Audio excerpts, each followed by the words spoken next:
What's happening, everyone? This is Zach Edwards with another episode of the Adventure Box Podcast. This is put to you by the makers of Historical Conquest. That's a game where you're actually playing with history and yet having a lot of fun with it. Think of it like a Yu-Gi-Oh! Pokemon Magic mixed with the gameplay of Risk, but every card in the game is historically based. So it is a great way of having fun and also learning history. So even if you don't want to learn history, it's just a really fun game. And if you really want to learn about history, it's the best way of retaining that information.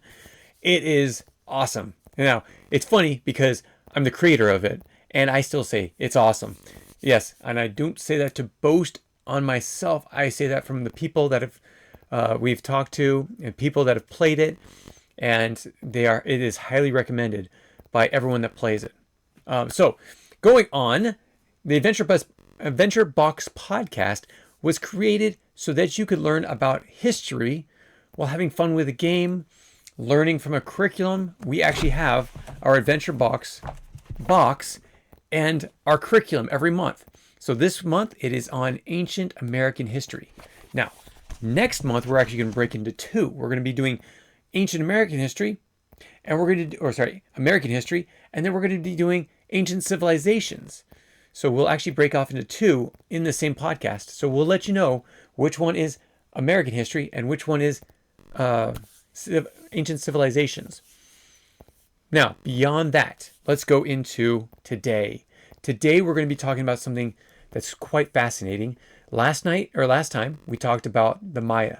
The Maya was a great civilization, very advanced, and they had about 1,000 years to become as advanced as they were.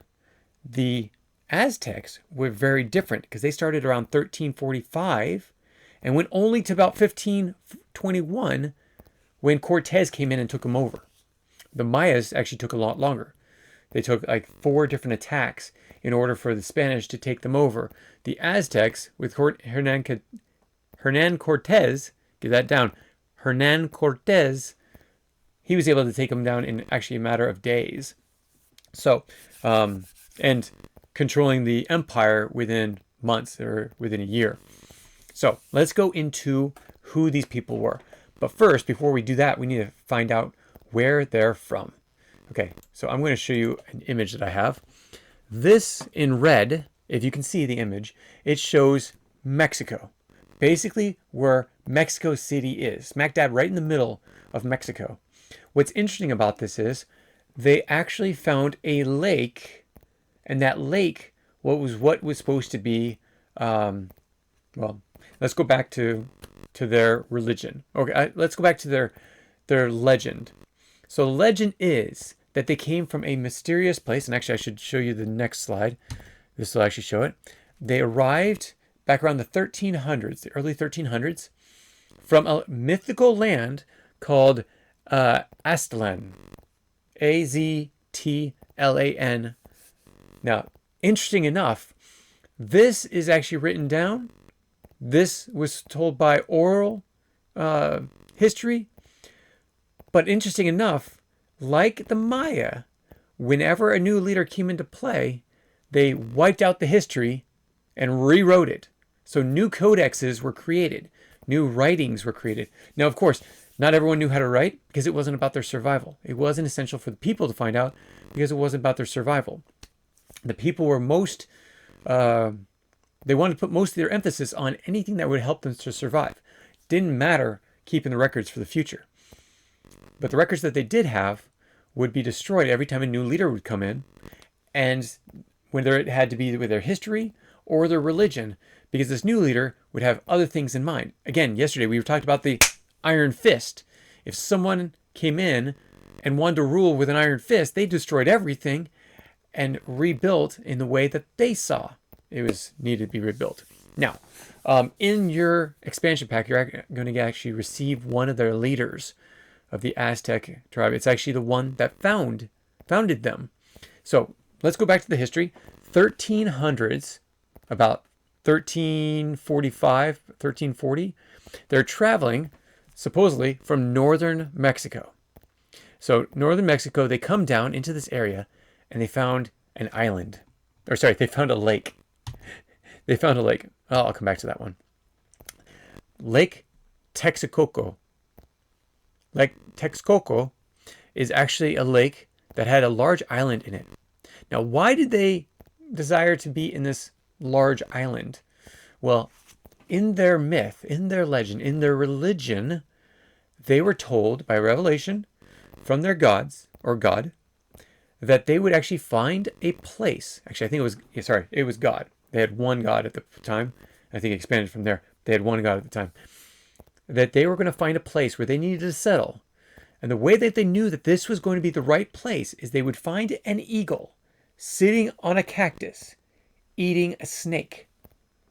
And when they traveled out into Lake Texcoco and came onto this island, they found a cactus which had an eagle on it, eating a snake.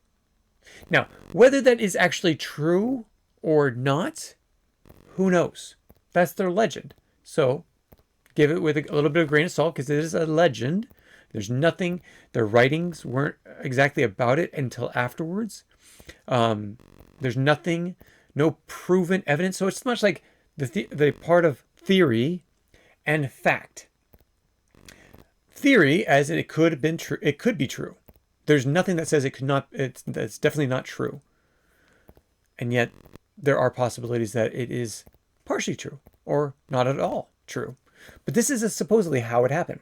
It could also be that the leader went out to the island or sent someone out to the island and they said, that's where we're going to stay. And so added it to their religion or their legend that they were supposed to find a eagle perched on a cactus eating a snake. Okay, so this is the beginning of the Aztecs. They come in and take over this island.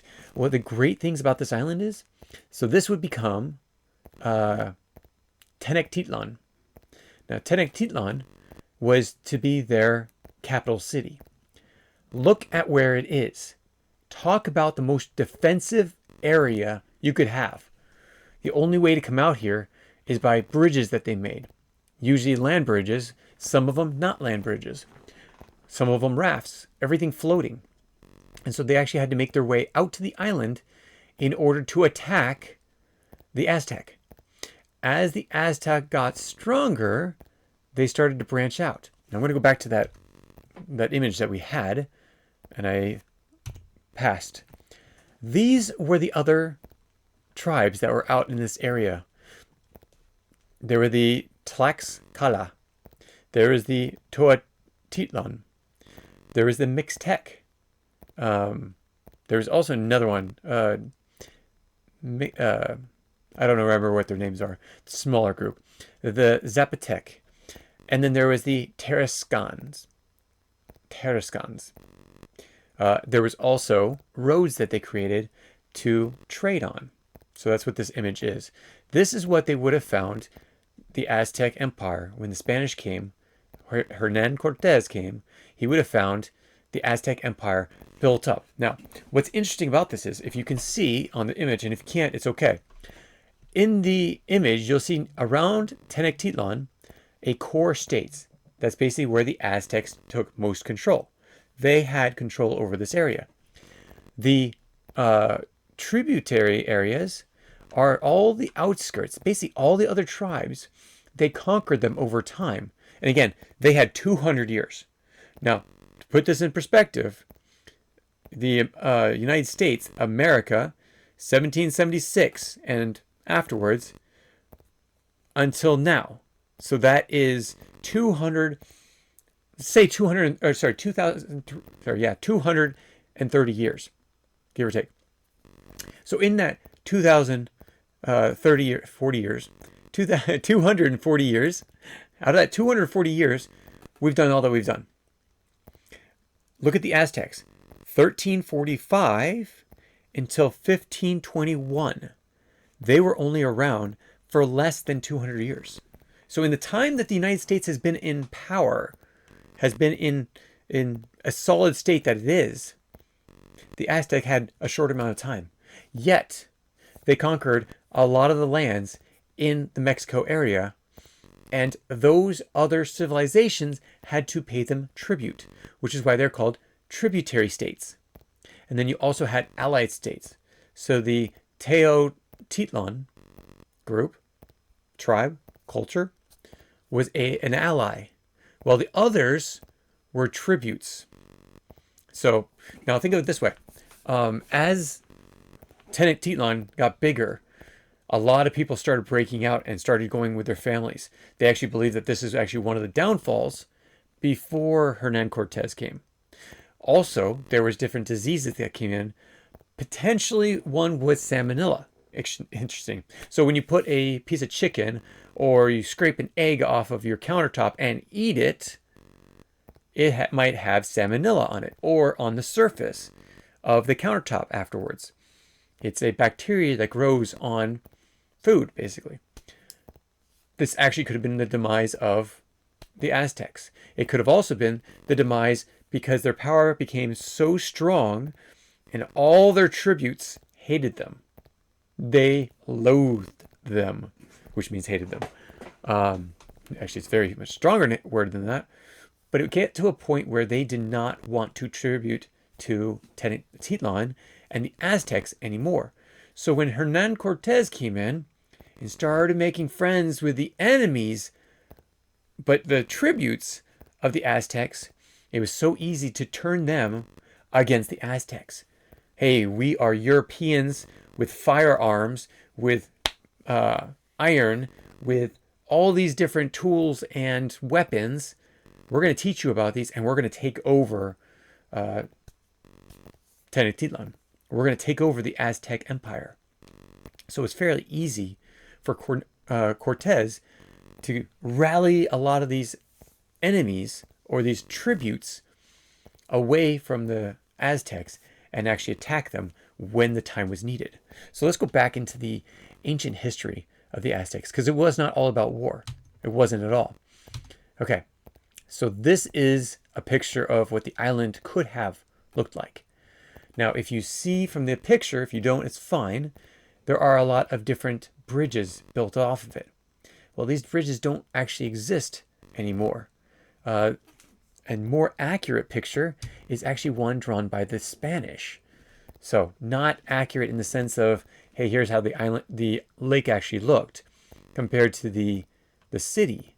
But it actually showed bridges that were coming in from all different areas in all different directions, coming from different tribes that were in all different areas, how they defended those areas. And if you could read Spanish, you'd be able to see how this is all set up. Now, what's interesting about this is when the Spanish came. This is when the Spanish came to conquer the Aztecs. Hernan Cortez and his men drew this out. Most likely it was the missionaries. Where exactly is Lake Texcoco? Okay, I'm going to show you from a modern day map of where Lake Texcoco is. Smack dab in the middle of Mexico City. Where'd the lake go? It's not there anymore. So Texcoco, as you saw it from before, the lake or the island only took up a small amount. When they built out, because they actually built off the island floating into the lake, it was much larger. Well, as they went, it basically got filled in. So one of the international airports is near Lake Texcoco.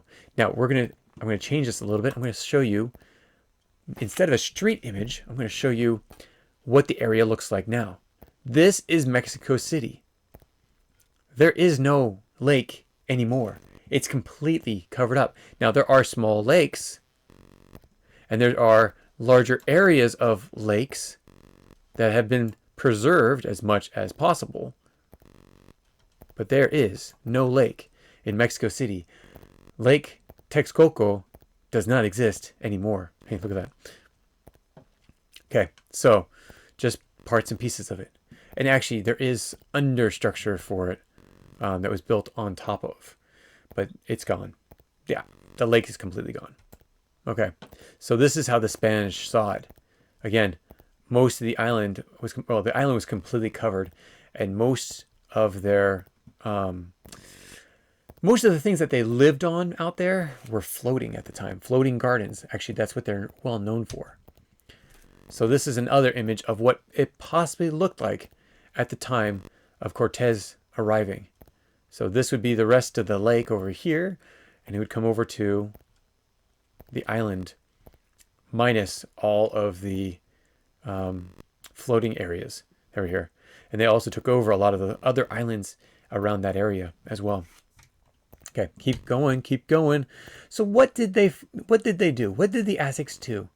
They had major temples all spread out throughout the land, not just theirs, but also their enemies, who were again their tributes, had temples, and the Aztecs built temples where they wanted. Now the Aztecs were actually known for building temples on top of temples again, but they were only there for 200 years before the Spanish came in and wiped it out and started to build up Mexico City, which is why again the island disappeared, or sorry, the lake disappeared.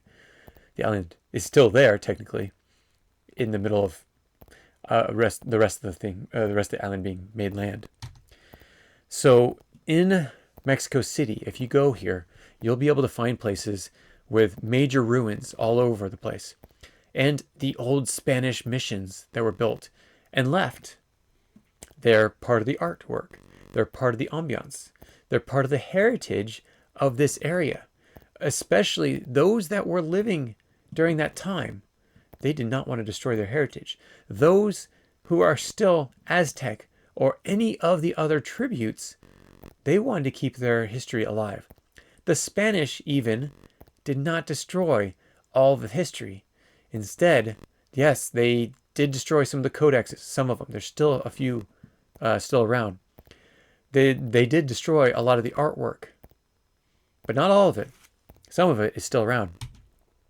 So there are artwork that we can find all throughout Mexico City, the Smithsonian, and other museums inside the United States. These are different pieces of artwork that were preserved not by the Aztecs, but actually by the Spanish. A lot of their art actually was moved over to the Spanish courts after Hernan Cortez took it over and distributed some of the wealth. Some of it was sent to Spain. Some of it has come back at this point. Some of it was preserved by the people in the area. Some of it was preserved by the Spanish in the area. Some of it has recently been found. So it's a whole mixture of things. And I've got a lot to go through today, so we're not going to go a lot into the art. Now, there are actually diaries of their artwork. Mainly, I mean, you can see it's written in Spanish. So it is not actually the Aztecs writing this down. And the Aztecs didn't have this type of writing at the time.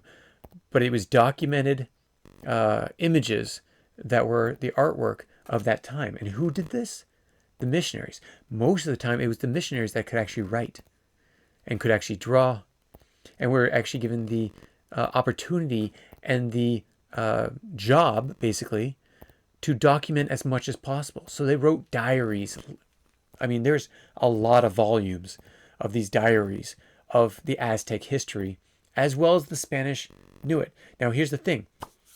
If I believe in a certain religion, and I tell you, another person who believes in a different religion, about my religion, is it going to come out exactly right? Especially with the difference of translation. If I had spoke one language and you spoke one language, even if I taught you my language, there would be some mistranslations, right?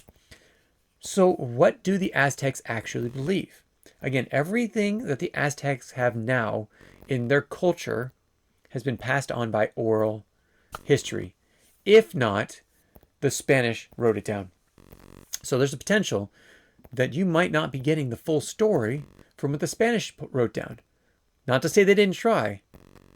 Maybe they wanted to rewrite some of the things. I mean, we know that Christopher Columbus, and we're going to go over this, when he died, a lot of his journals were actually lost, and it was one that did not like how the Spanish were treating the indigenous people, the Taino, that actually rewrote some parts of his history, parts of his journal. And so the actual history of Columbus is skewed. That's right. So the stuff that you're learning in high school, if you're in a public school, you're learning a lot of the skewed information, not the full truth. We're going to go over that when we go through the Age of Exploration next month. But the Spanish tried to keep track of the history, the legends, the information about the Aztec culture, even after the Aztec Empire fell. Now let's talk about the calendar.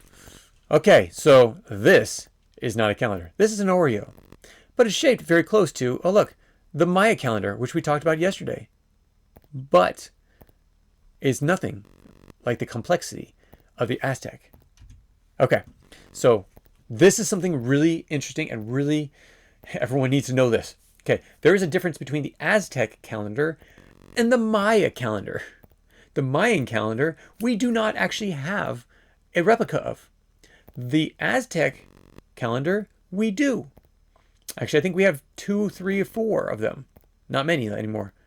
But we do at least have one fully represented stonework. That is the calendar. The Maya, though, we actually have parts and pieces. We have drawings of it. We do not actually have a working or a replica or a, not a replica, original Maya calendar. Oh, sorry, yeah. So the Aztecs, though, oh, I don't have the image. I should have brought these back up. Okay, so the Aztec calendar is very interesting. Much like the Maya calendar, you have a lot of areas in this. So in the Maya calendar, you actually have, I'm trying to bring up, there it is. I'm going to show you one of the stone Aztec calendars that we still have today. When it pops up, there it is. Okay, so this is, oops, not too big. This is the Maya calendar, or sorry, the Aztec calendar. Very much different. It won't cooperate. Very much different than the Maya calendar. So the Aztec had many different rings, just like the Mayas. Why is that? It's because they shared it. Supposedly, possibly, it actually came from the Olmecs before that time. The Olmecs could have had a similar calendar that was built upon to create the Maya calendar back BC. So remember, the Mayas actually came into power BC, before, let's see, they came in 500 years, 750 to about 400 years BC. That's when they were established. So, and they had just under 1,000 years of development, while the Aztecs had quite less. So we're going from this to this. And this is one of the only ones we have still in existence, the actual Aztec calendar. Everything else are replicas. Okay, so ongoing from there. Other things that they developed. Their architecture, their infrastructure was quite amazing. So the Aztecs were known for their floating gardens. The Maya and also the Olmecs possibly came by chance by the Aztec, but this is the Aztecs. They're the ones that actually created terraforming. So terraforming is basically terrace farming. You have it at different levels. Now, what's great about it is when there's a rainstorm, what happens to the rain? The rain washes from one level to the next, to the next, to the next, to the next, to the next, and then accumulates at the bottom. So terrace allows you to water from the top and have it sink down all the way down the mountain. Now let me show you a better way of seeing this to understand that. This is an Aztec terrace garden. Basically what it shows is you have a side of a mountain completely covered with farms. Now, these are rocky terrains, a lot of the places. So how do you farm on a rocky terrain? You don't, unless you do terrace farming, where you have different levels and different plants on each, different crops on each level. Some of them are higher, some of them are smaller plants, and you're able to work them in there to be able to create this. Now, remember we were talking about the tribute. The tribute from one tribe to the next, being the Aztecs, the tribute is so important to understand because every tribe would make a certain amount of crops. They would want to feed their families first. But the Aztecs, as part of their tribute, had to pay a certain amount to the Aztecs at all times. So if one of their enemies, one of their tributes, created a terrace farm, part of that farm would have food would actually have to go to the Aztec capital, and there were actually alliance tribute areas all around the area where people would bring their tributes, and then it would be shipped up to Lake Texcoco, where where Tenochtitlan, the capital, was. So these farms were very important to all the people that were in the area because they had to produce a certain amount, or it was the anger of the Aztecs to come down and slaughter you. So a lot of times we talk about, in the United States, we talk about the issue with the Europeans coming in and taking over native land. Well, there's taking over native lands and killing the people to it. The Aztecs took over the land and made them pay tribute to them. I don't think the Europeans ever did that, though they did do slavery. No, so did the Aztecs.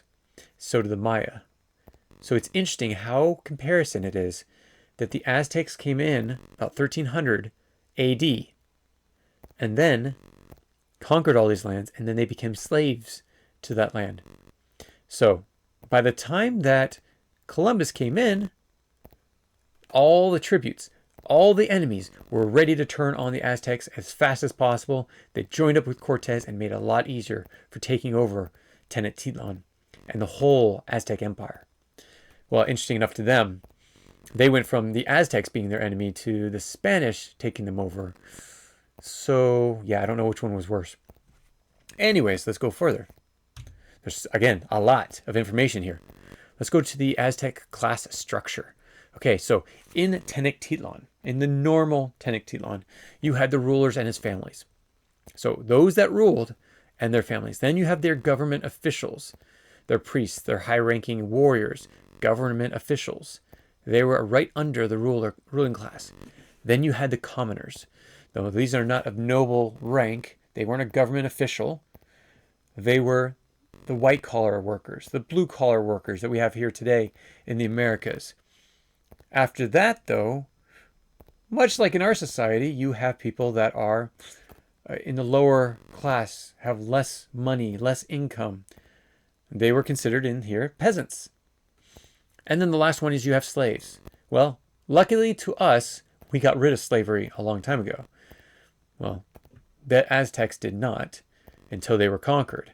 So the slaves were the lowest of the low. The peasants were right above them, but not much higher. And there was a lot of slaves. There was even less peasants. And as you go up the ranks, you'll actually see that there's less of these people. Here's another illustration of it. You have, again, the slaves. The next one is the merchants and artisans. So this shows a little bit better. A little bit more. The merchants and artisans were more the commoners. The peasants and the slaves are basically lumped together. The third tier up is the nobles. And again, this has the population. More people were commoners, more people were slaves than the nobles. Then above that were the councils. They were the government officials, the religious leaders, the royal families. And then high on top is where you had the king or high priest, the aha, one of those. So this is, oh, sorry, no, I'm wrong. See, if you see here, this image actually just puts the commoners and the farmers and the slaves below all of the normal class. So you have merchants, you have artisans, and then you have everyone else. It's basically how it was. In this day and age, you don't have much of the commoners, the farmers, and slaves. They have now become the merchants, the first two tiers. Then you have the government officials who love to have ranking over the people. Am I talking about the Aztecs or am I talking about the United States? Questionable. Then you have the people that are the high ups, the party leaders, the organizers, the government officials, high officials. Lower nobles, you might find those as the government officials. These are the higher officials. And then you have the king, whether it's a president or it could be a party leader. Whoever actually has the power. Who holds the power? And then I'm going to add this. So this is just one other image of their ruins. The Aztecs are very fascinating. There is so much information in the curriculum. You're going to have to read it. Again, I could tell you a little bit about the things that were going on. Think of this one, though. Between around the time that the Aztecs settled in Tenochtitlan on the island was the same time as the Black Death in Europe. The Crusades had happened before the Aztecs found their area. The Ottoman Empire was taking over the Middle East and much of North Africa, and also parts of Eastern Europe and parts of Asia. The Ottoman Empire expanded quite quickly, and all the different, the Ottoman Caliphate. There's many caliphates that were going out and taking over these areas. And then, as I said, 1520, around the time that they ended, was about the time when the age of exploration was really heating up. Again, Columbus came years before that, just unshy of 30 years before this time. But all these events had to do with each other. They created what we have today. The Ottoman stopping people from going over the land to get to India to do the spice trades. There was no Silk Road anymore because the Ottoman Empire took it over. The Europeans coming over to the Americas trying to find a way back over to India to get the spices that they wanted. So they came over to the Americas. All these things work together. This is why we do not teach this as here's what happened in a bubble. No, there is no bubble. Pop that bubble. We're going to tell you about everything else that's happening. So as you're going through this curriculum, you're going to learn about all these different events that were happening. This is why this podcast is so much fun. But also why this is so much fun is that you, as the listeners, as the readers, as the customers of Historical Conquest and our Adventure Box podcast, or Adventure Box at least, you get to ask questions. Ask us questions. We will find you answers, and we will come back and present them on screen.